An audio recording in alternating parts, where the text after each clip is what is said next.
Hello, I'm Terrence McNally, and welcome to another newly recorded episode of Freeform, a world that just might work. And I'm going to be speaking today with GREG GRANDIN about the provocative ideas in his latest book, The End of the Myth, From the Frontier to the Border Wall in the Mind of America. Let me set things up here first. After a 3-year hiatus since Trump's Electoral College victory, I've been doing a new interview every other week. Paul Hawken on climate change, Naomi Klein on No Is Not Enough, Arlie Hochschild on her book Strangers in Their Own Land, Stories That Divide Us, and Robert Wright on Why He's a Buddhist, etc., etc. The show airs as specials on KPFK 90.7 FM in LA, streams weekly on the Progressive Voices Network on TuneIn, and podcasts are available anytime, anywhere on Apple Podcasts or iTunes, Podomatic.com, and at my site, terrencemcnally.net, TERRENCEMCNALLY.net, and probably about 20 other podcast sites, too numerous to mention. And since I started doing these shows, I also, at the start of every show, offer a plug for participation.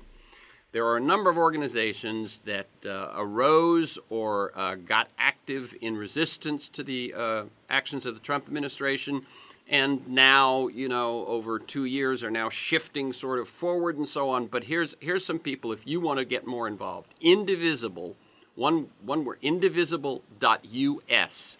That is probably the biggest organization, I would say, that is doing what I just described, and they have local chapters all over the country. Start of every week, you'll get an email telling you what's up, what phone calls to make, what actions to get involved in, and so on. MoveOn.org, one word, move on. Been around for, since 92 or 3, I think, and They were, for most of that period, primarily digital, but since the Trump election, they have been more closely coordinating with the grassroots. So that's a national organization, moveon.org. In the state of California, there's a similar organization, Courage Campaign, one word, .org. Again, digital, aligning with grassroots. And two specific ones, 5calls.org. That's the number 5 and the word calls, 5calls.org, which will tell you the most timely and relevant calls you might want to make regarding legislation in the offing. And Town Hall Project, one word, townhallproject.com, which tells you when your representatives are going to be in your local area for constituent meetings. And then if climate change is your thing, always check out 350, the number 350.org. Now to today's guest. Listeners know that we talk a lot on this show about the power of stories, narrative, and myths. And it's that perspective that made today's guest's new book grab my attention. In The End of the Myth, GREG GRANDIN, reminds us that ever since this nation's inception, the idea of an open and ever-expanding frontier has been central to American identity. It symbolizes a future of endless promise. It laid the foundation for the country's belief in itself as an exceptional nation, democratic, individualistic, forward-looking. Today, though, America has a new symbol, the border wall. As Grandin sees it, for centuries, America's constant expansion, fighting wars, opening markets, helped deflect domestic political and economic conflicts outward. It operated sort of as a safety valve. But this meant that the country's problems, from racism to inequality, were never directly confronted. And now, the 2008 financial crash, our unwinnable wars in the Middle East, have brought political passions back home. With them has come the rise of reactionary populism, racist nationalism, extreme anger, polarization, and Trump. GREG GRANDIN, professor of history at NYU, New York University, is the author of Fordlandia, a finalist for the Pulitzer Prize, the National Book Award, and the National Book Critics Circles Award. His other books include Empire's Workshop, Kissinger's Shadow, The Empire of Necessity, and the latest, the one we're talking about today, The End of the Myth, From the Frontier to the Border Wall in the Mind of America. Welcome, GREG GRANDIN, to Freeform, a world that just might work. And let me just tell listeners, we're recording this conversation Wednesday, May 15th. Thanks, Terrence. Thanks for having me. Okay, my pleasure. I like listeners to get a feel for the people that we're talking with, in addition to the work and the ideas that we're going to talk about. So can you tell us about your path to the work you do today? And you can go way back and maybe mention mentors, turning points, moments of decision, so they get a sense of who you are and why you're doing what you're doing. Yeah, well, that's actually a nice entry point into the conversation.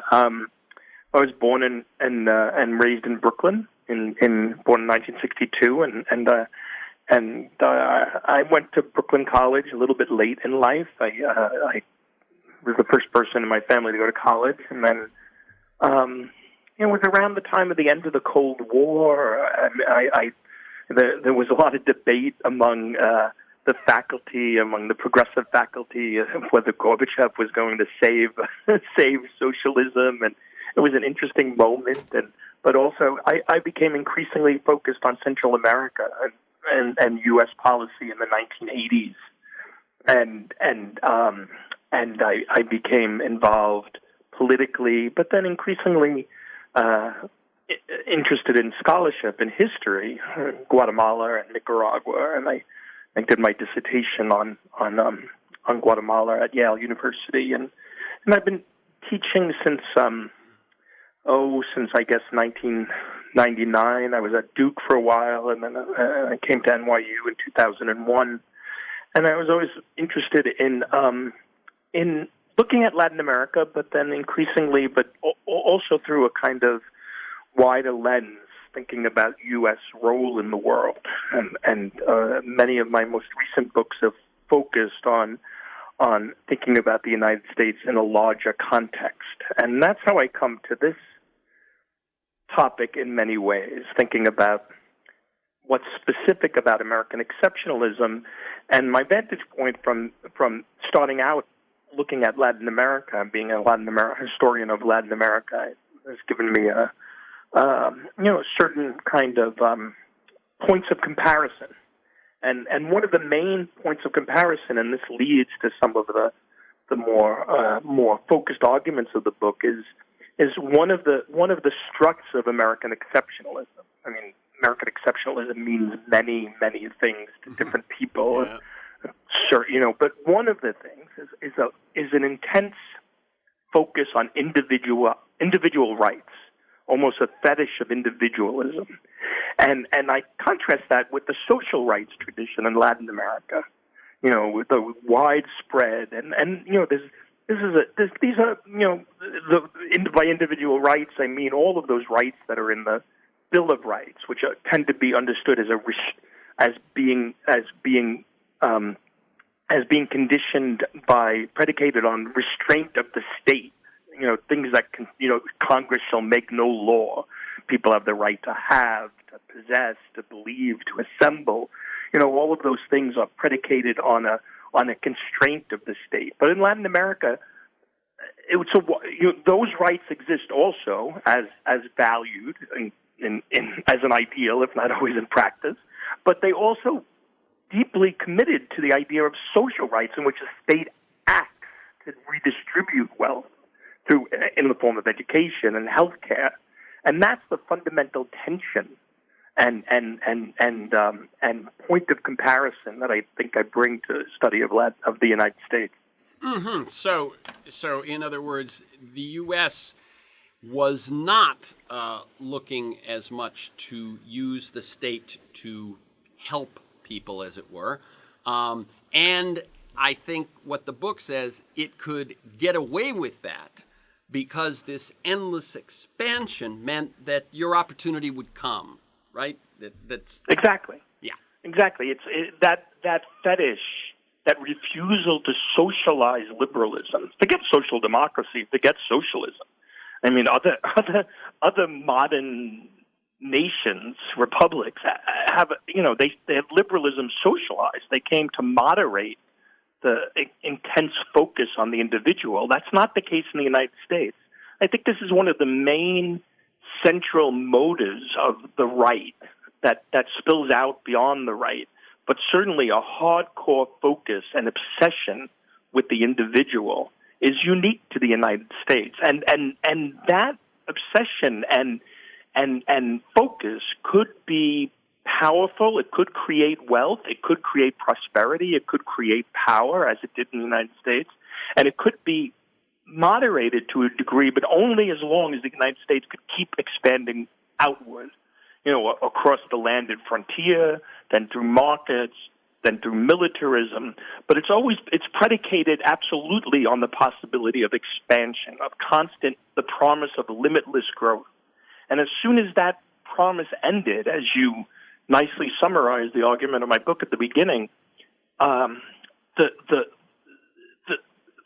it became inward focused, almost all consuming and destructive. It didn't start with Donald Trump. I'd say that the first signs of it were the Tea Party and the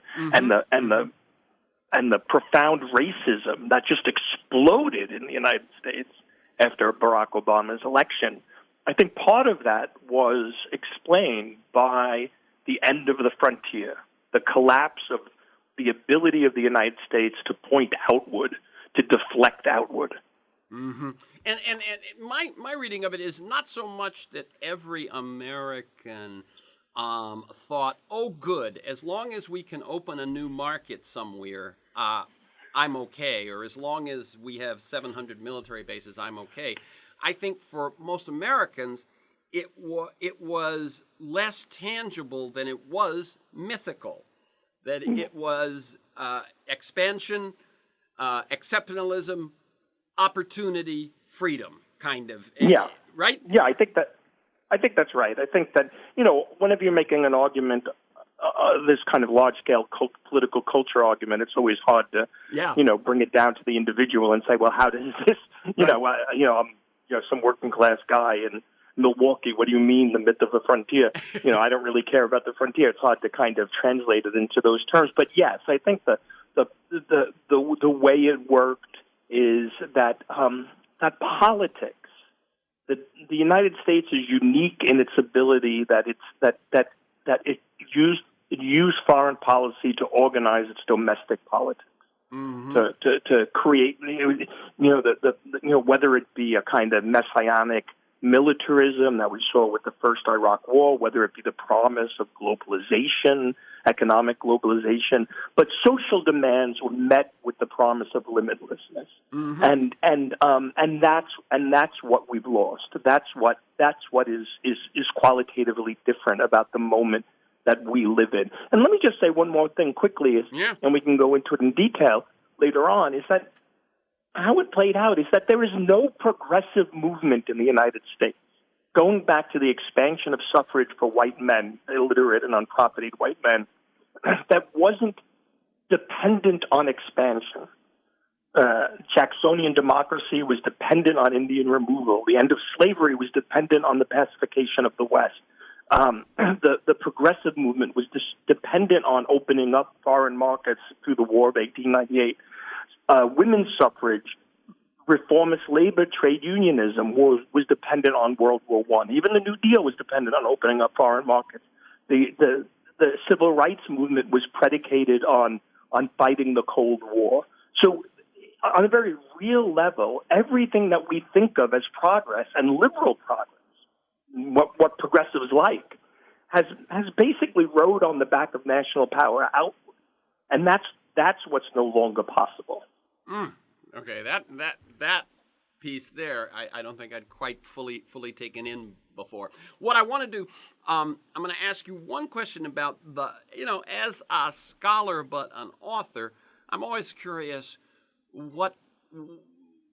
certainly where ideas come from, but what you hope to accomplish with a book like this. Well, on a very basic level, I was trying to explain Trumpism. There's in all of the debates about whether Trump was or wasn't exceptional, whether he represented a violation of a steady, fitful but steady progress towards more tolerance and more openness, a kind of story that somebody like Barack Obama embraced and embodied, or whether he represented the fulfillment of a deep-seated settler colonial racism that was always present. I think both of those positions miss the central role of expansion plays in U.S. history and what it means that expansion is no longer possible. So Trumpism is what happens when the empire ends, when all of the violence that had been deflected outward comes back home to the heartland. Right. That's one of the things that I was trying to get at. Yeah. No, I get that. Yeah. that you like so many said, how did this happen and what does it mean? Yeah. And wrapped and it led you to this. What I'd love to set up for people is how far back this goes first, and then jump to, of course, Turner and you know his laying out of the frontier. But it's interesting when you said that that America has always, it's been outward has sort of defined inward in some, and international ended up defining domestic. In some ways, that's our origin, isn't it? In other words, yeah. I mean, the settlement of North America was an expansionist project ideologically and materially. The expansion of European colonialism and what becomes mercantile capitalism, schisms within Christianity that driven forward by the Reformation, violent wars which emerged out of those processes, spilled over into and drove North American settlement and colonialism. And then going forward through the 1700s, by the time you get to the American Revolution, all of the people that were key intellectuals in the foundation of what became the United States came to believe that that a republic, that breaking with Great Britain, would only be successful if it was predicated, if it was based on expansion. That Benjamin Franklin came up with an early political economy that understood westward expansion as key to avoiding many of the problems of population growth and bad wages that Europe was afflicted with. You had Thomas Jefferson, who understood expansion west not just to be a natural right, but the foundation of all natural rights, because it made freedom possible.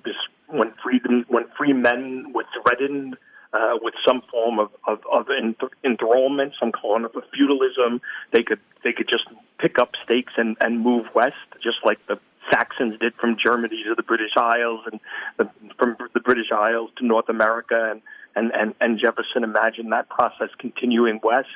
And then, perhaps most importantly, you had James Madison, who in Federalist Paper number 10 understood expansion to be central to the maintenance of Republican virtue. Now, why this is important is that prior to this, most Republican theorists, European Republican theorists, French Republican theorists, understood republicanism as only being possible in a small place, in a small country. A small nation would be able to contain all of the potential corruptions of virtue that emerged out of the pursuit of individual interests and property rights and wealth accumulation.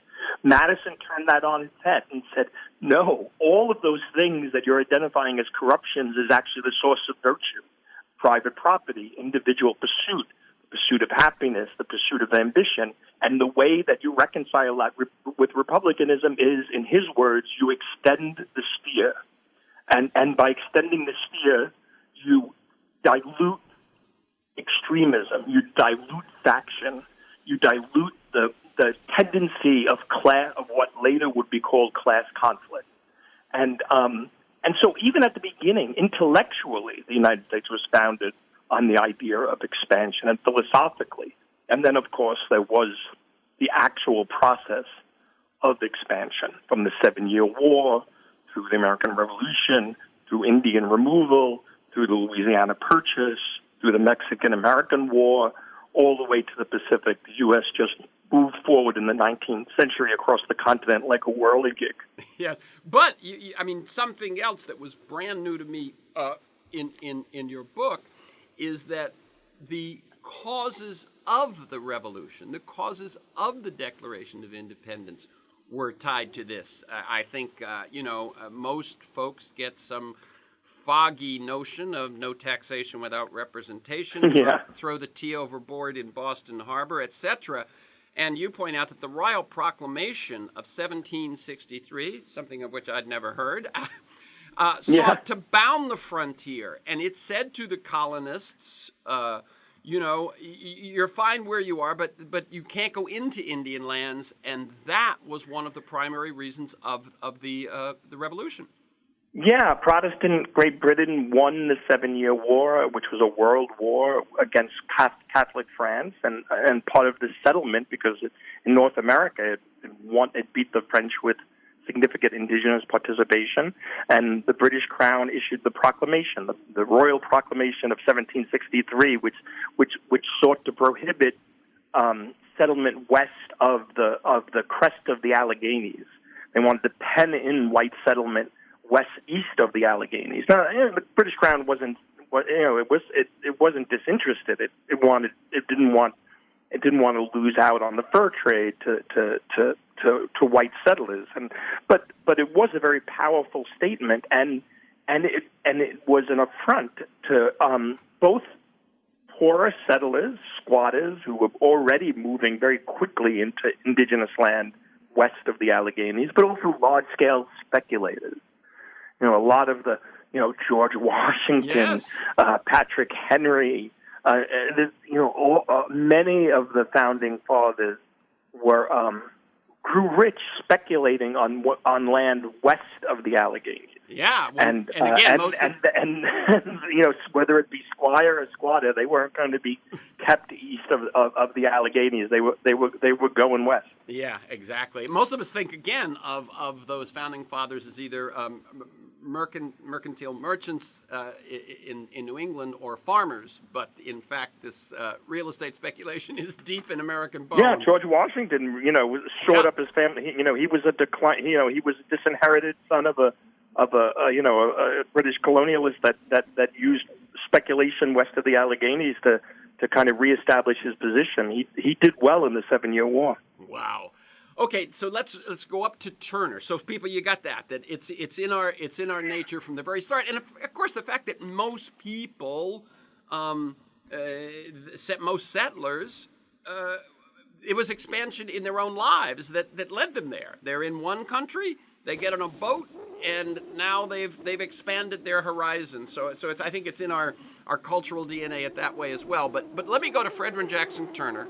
1893 really lays out this frontier notion, and as you point out, the word frontier wasn't even in the first dictionaries published in the U.S. And he says that the United States lies like a huge page in the history of society. Line by line, as we read this continental page from west to east, we find the record of social evolution.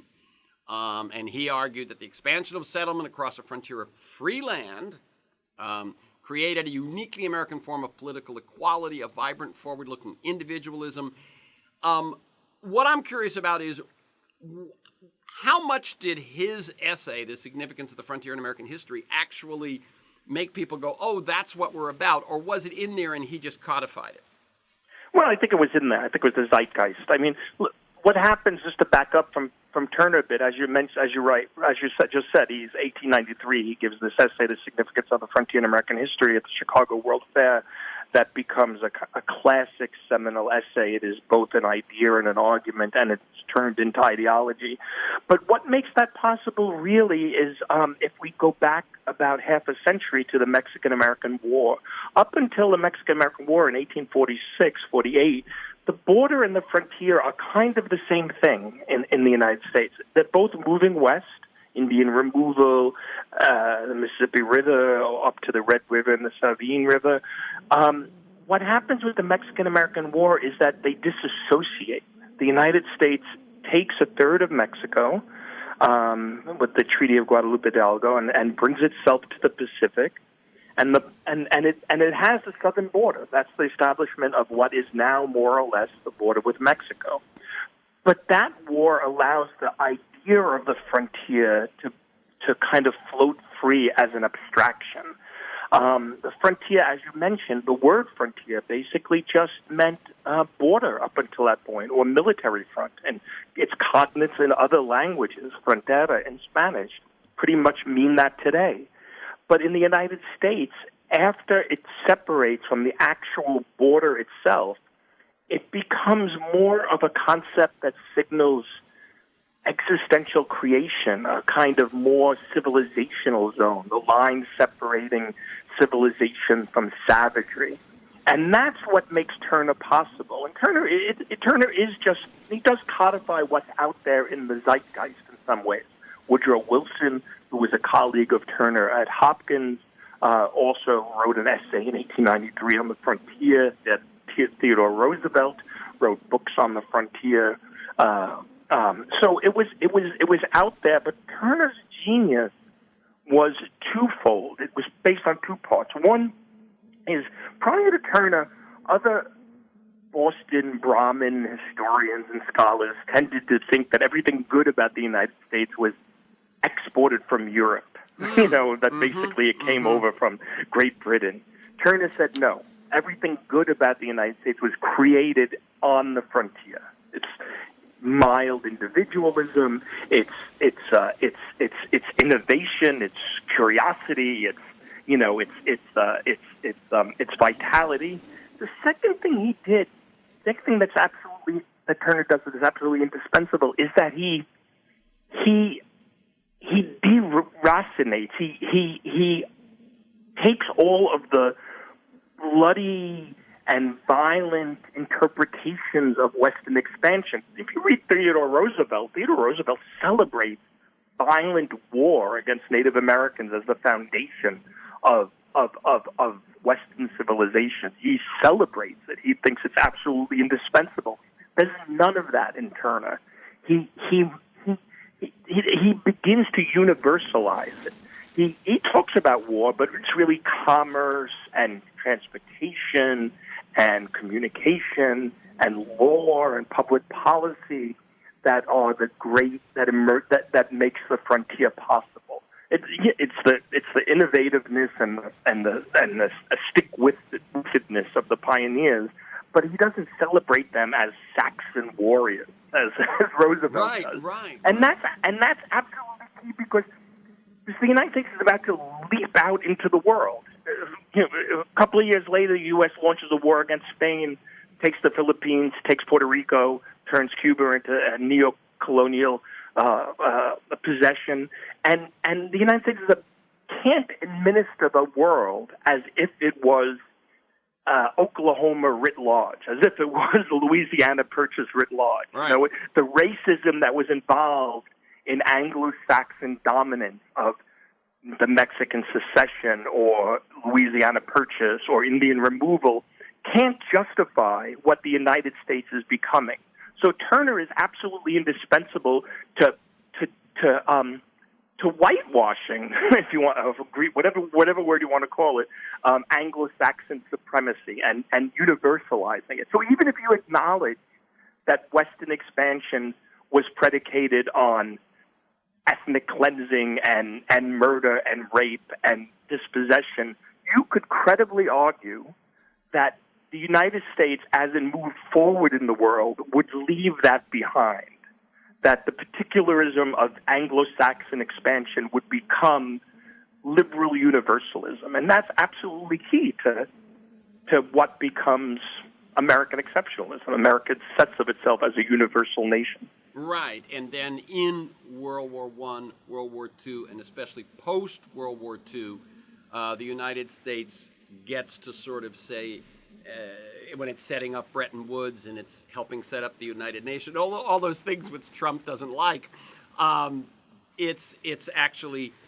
that's really the taking this exceptionalism and taking it outward as far as it can go and resetting up the world system in its image. Yeah, and to put it as crudely as possible, you see two through lines. You see the ongoing continuation of Anglo-Saxon racism and white supremacy, and it's manifested itself in different ways. In 1924, immigration law, for instance, which we could talk about. But there's also this through line of a kind of denial of that racism, a kind of insistence that the United States represents some kind of universal liberal ideal, and that's manifested in a new kind of global hegemony, to put it simply, which particularly takes shape after World War II. Henry Luce's American Century, this idea that that the world isn't a winner-take-all world, that if the United States could superattend a new kind of global political economy in which if nations play by the rules, all nations will rise, everybody could sit at the table, a kind of either naive or disingenuous, however you want to call it, because the system that was put into place was far from universal and equal.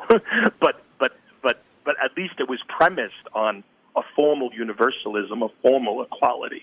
So you see these two through lines, and the argument is that Trump represents the first, a return of a kind of Anglo-Saxon supremacy and white racism and nativism that was always present, but as the United States was moving out in the world, could be denied, could be subordinated, could be contained. Yeah, and I just want to read a couple of quotes to bring us up. I got a few threads I want to go with. But first of all, let me just tell people, this is Free Forum, a world that just might work. I'm Terrence McNally, speaking with GREG GRANDIN about the provocative ideas in his latest book, The End of the Myth, From the Frontier to the Border Wall in the Mind of America. How we went from a country that the frontier was our big myth to suddenly it's I'll build a beautiful wall. And one of the things is that you point out how I'm going to quote the way that Reagan, George H.W. Bush, Clinton, and George W. Bush all used frontier. We were just talking about how after World War II it gets this kind of new meaning. So Reagan pursued his anti-communist wars in Central America by declaring it our southern frontier. George H.W. Bush saw the crumbling of the Berlin Wall and imagined new markets for American products, proclaiming that in the frontiers ahead there are no borders. Clinton declared as he signed NAFTA, this new global economy is our new frontier. George W. Bush launched a global war on terror with the promise to extend the frontiers of freedom. And I do that just as you did to show that this notion is so embedded. And in each one of those, by the way, what you want to see is that they are talking about expansion. And they are justifying it as this American mission to extend the frontier and civilize the frontier, right? Yes, absolutely. I mean, look, Trump might or might not use the word frontier. I mean, it doesn't negate anything that we've just said. Right. But it is true that these other presidents, and what's important about all of this is Reagan's restoration of the idea of the frontier. There was a moment which, we might or might not get to, where the New Deal and 1930s, 40s began to socialize the frontier in some extent, and when the nation comes closest to some ideal of social democracy or social liberalism, and that comes to an end in the 1970s. The loss in Vietnam, the global economic crisis of Keynesianism, and Reagan's centrality and Reagan's ascension and supplanting of the New Deal coalition with the New Right was based on this idea of a restored frontier that every president subsequently, George H.W. Bush, Clinton, George W. Bush, all rode. They each had their own particular vector of interest, George W. Bush with militarism, Bill Clinton with economic globalism, but they all pushed it to the limit. Yeah. So one thing that I don't think we have much time to talk about, but I just want you to mention, to do a little bit on, is how the defense of the southern border by militias and then by the Border Patrol, the least regulated law enforcement piece of the federal government, was a ready place for former Confederates to be able to keep fighting, to fight people of color and be brutal to people of color, while sort of feeling like now we're part of the Union. Yeah. Well, the border becomes, as it becomes detached from the frontier, and that metaphor of the frontier marginalizing supremacy and marginalizing extremism, it wasn't really just a metaphor. It literally was marginalized along the border. The violence and of the border, which grows over time, and the founding of the Border Patrol in 1924, the increasing attention of nativists on Mexico and Mexicans, that becomes this kind of site of brutality and violence. That what we're seeing now is in different manifestations: the Texas Rangers, the Border Patrol, National Guard, local police force, or local vigilantes. And oftentimes there was no distinction between any of those categories, festered over the years, and again, it could be contained and marginalized and kept on the border until it becomes nationalized. And what we're seeing now is the nationalization of border brutalism, right? The way in which the violence that had been contained along that 2,000-mile long line has now become all-consuming and devouring of national politics and attention. Right. And there's so much to talk about the ways in which the different manifestations of violence, but certainly the Border Patrol has been one of the most unaccountable federal agencies in the United States. And in a separate article that I did for The Intercept, I talk about the way in which every other federal law enforcement agency in the 1970s had some kind of reckoning. The CIA, the FBI, even the IRS, the Church Committee, the Pike Committee, some kind of restructuring and accountability. Not the Border Patrol. The Border Patrol was in this liminal zone of the foreign and domestic, and it remained this site of unaccountable. So all of the violence and all of the brutality and all the stories that were child separation as a tactic, torture. These are long-standing, the corruption, long-standing practices within the Border Patrol, and now it's become nationalized. Right. So now let me switch to you mentioned it before that under FDR was perhaps a moment there where I tend to have an understanding of why I think that moment happened, but a moment where actually we would instead of using expansion as a safety valve or the myth as a safety valve, we would actually create some socially democratic programs to actually solve some of the problems that that safety valve was letting us avoid. And my sense is that in the face of the Depression and in the face of isolationist feelings to not want to get involved in what was going on in Europe, that myth just didn't stand up, right? And so and when that myth isn't standing up, there's two ways to go. One is to actually create programs that will solve the problems, and the other is to make it about the border. Under FDR, we actually tried to solve some of those problems.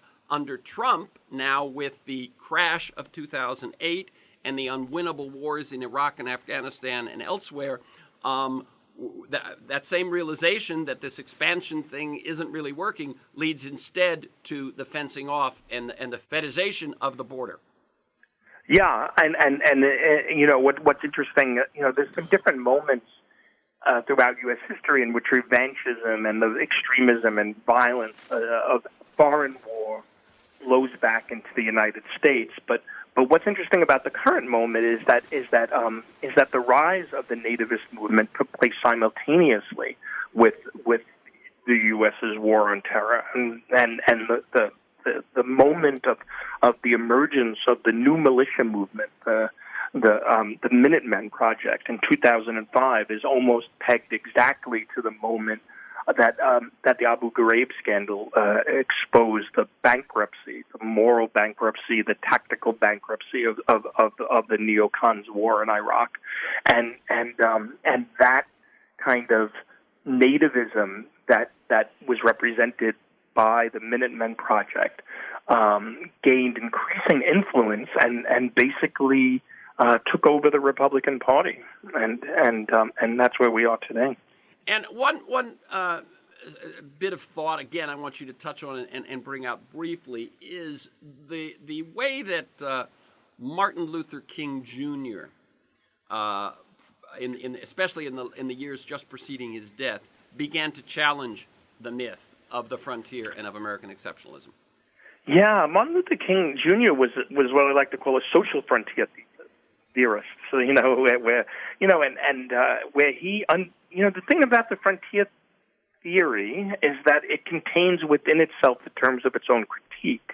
So you could understand, you could take the argument that it's the frontier that creates a kind of individualism, but instead of celebrating individualism, you understand the pathological dimensions of a certain kind of individualism, or the racist dimensions of a certain kind of individualism that is attached and only to white settlers. So Martin Luther King started to use the phrase frontier around the time that JFK began to use the word frontier to talk about the new frontier and all of that stuff.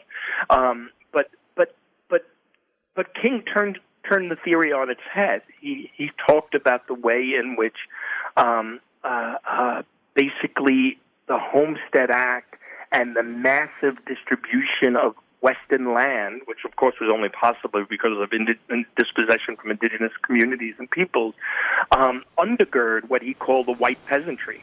and so he used it to talk about the hypocrisy of a nation that has rugged individualism for the poor, but massive subsidies for the rich in the forms of corporate subsidies and the tax code.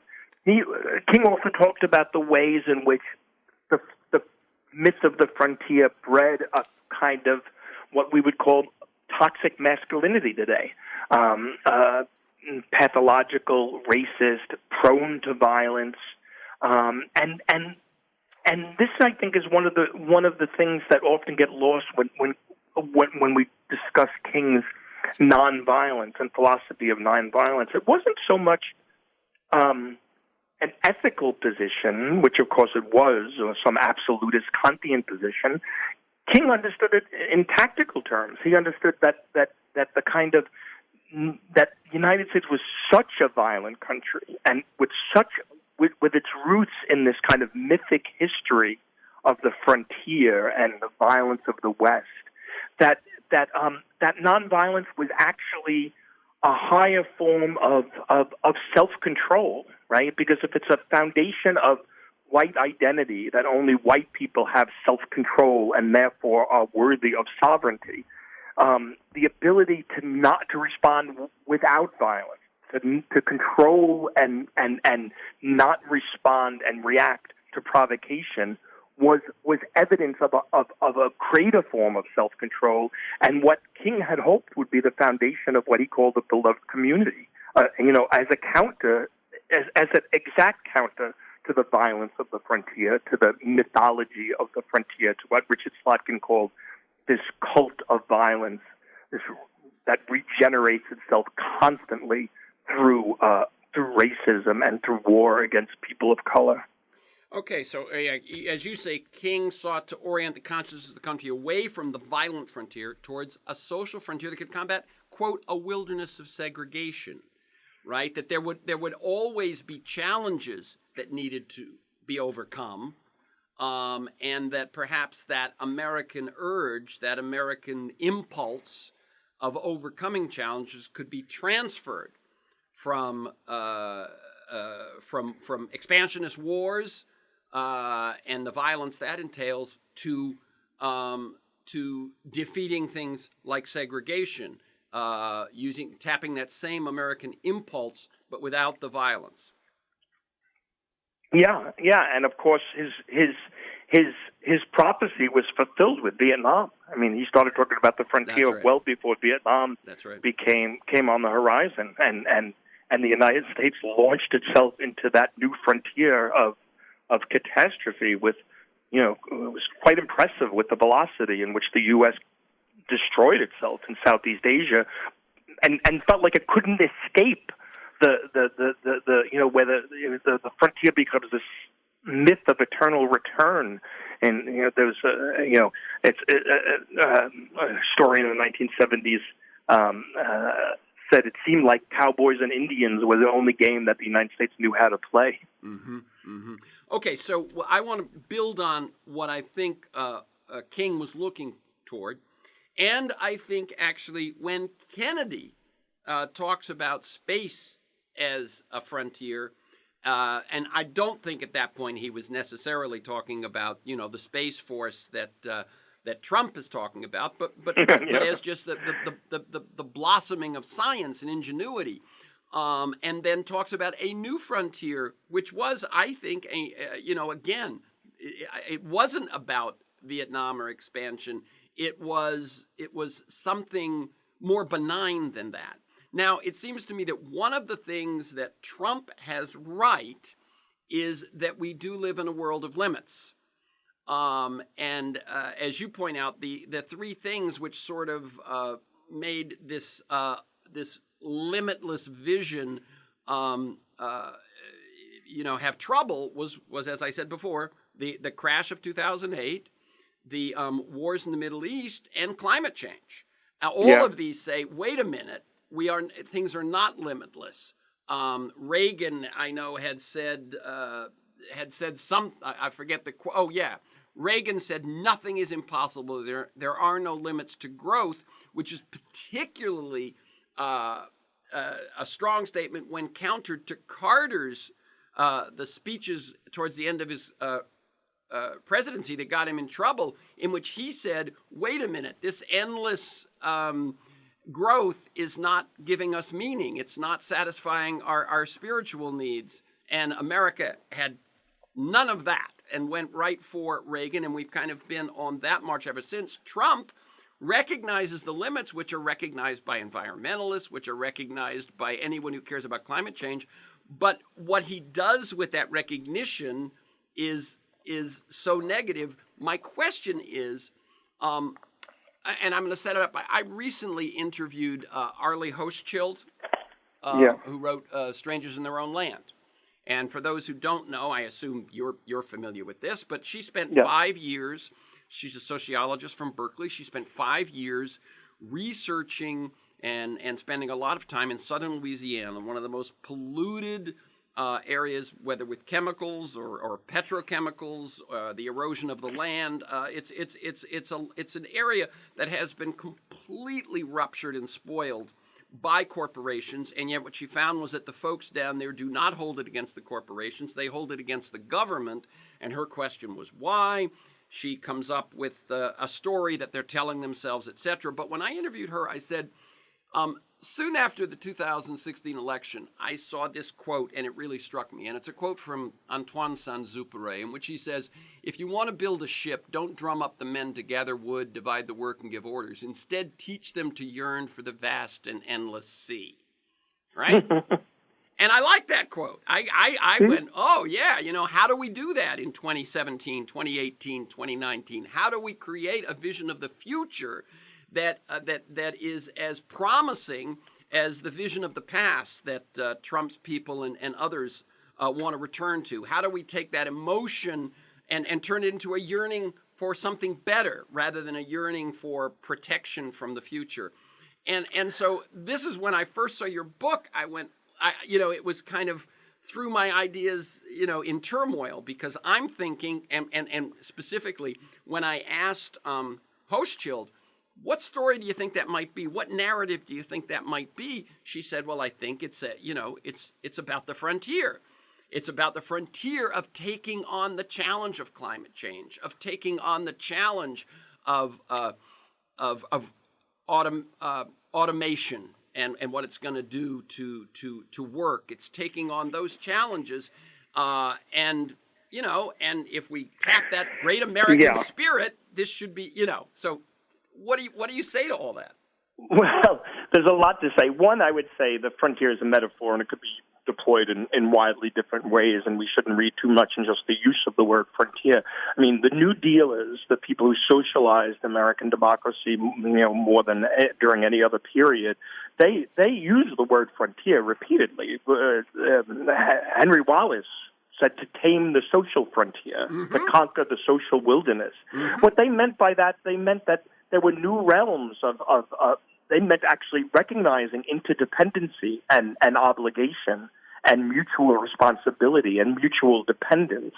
They turned the frontier thesis on its head to talk about. FDR was a student of Frederick Jackson Turner at Harvard. So, although apparently he went sailing in the semester that he took a class, but he absorbed enough of it that he would repeat the frontier thesis. You know, he would give a 5-minute précis of the frontier thesis, and then he would say with a wave of his hand, but those days are gone. And today we have a social responsibility. And they talked about social they affixed the preface adjective social to all of these Turner categories: the social wilderness, the social frontier, social individualism, social rights.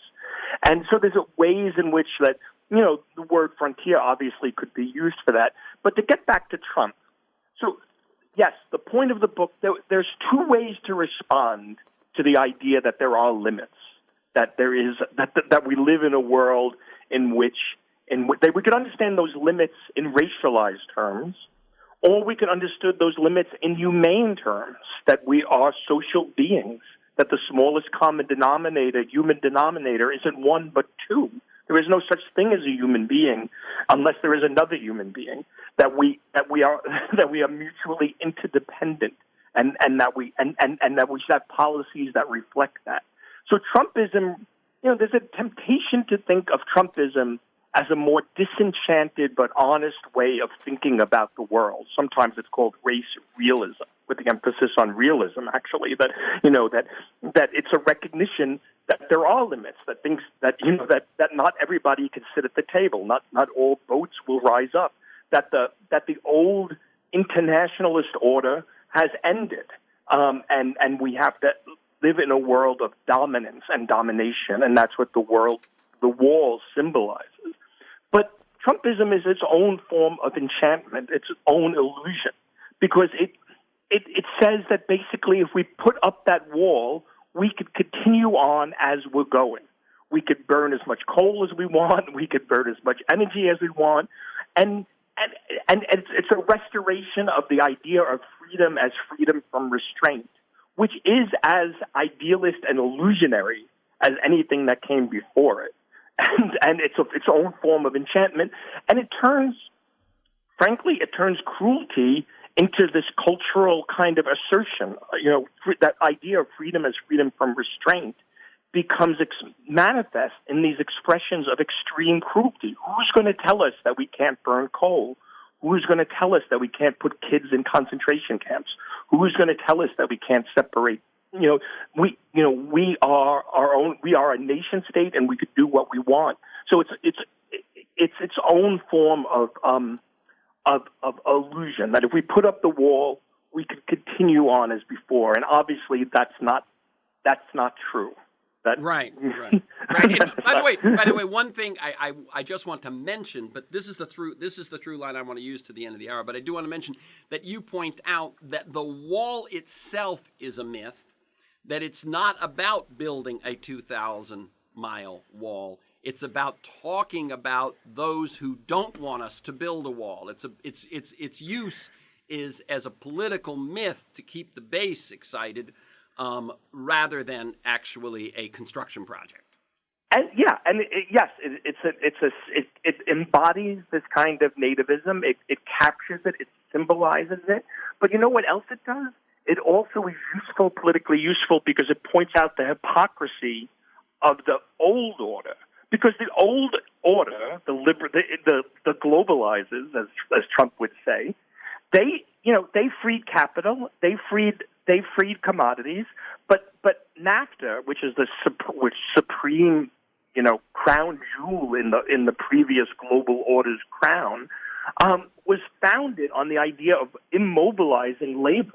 If you actually look at Clinton. Bill Clinton signs NAFTA into law at the exact same moment he begins to militarize the border. So to talk about a wall doesn't just capture the new, some kind of new nativism that Trump represents. It allows Trump to point out the hypocrisy of the people that came before, and frankly, rightly so. So my sort of question, as I said, when I picked up your book, when I started wrestling with these ideas, is I still want to see what is a new American story that can take those people who are afraid, and rightfully so, given the crash, the endless wars, and climate change, to sort of bring them back into the social frontier, to the sort of as you said, it can be humane, it can be racist and brutal. I want to rehabilitate that as a myth that taps into something deep in America, but that can move us forward rather than backward. Yeah, and to bring it back where the conversation started, I think that is social democracy, and to just say social democracy is one thing, but to understand in the context of the United States how radical the word social is, and how heretical it is in terms of a political culture founded on individualism. Look, when Rand Paul says that if you believe in the right to health care, it's like saying you believe in the right to slavery. That sounds like an insane thing.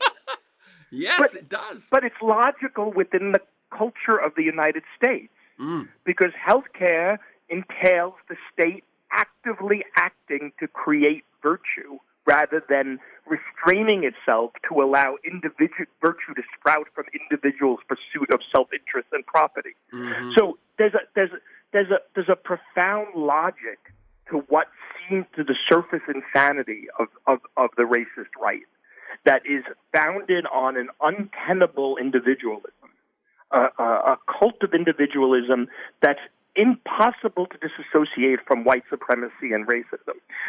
That said, not all individualism is race. Of course, individual rights and political freedom are important, but as other countries learned in different ways, it has to be balanced with some form of social democracy and social rights. And to say that is a profoundly, in the context of the United States, is a new myth, and it's a workable myth. It could be a new humane myth to counter.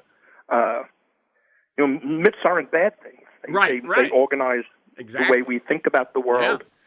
And they can be useful and powerful and generative at times, but they can also exhaust themselves and be destructive and devouring.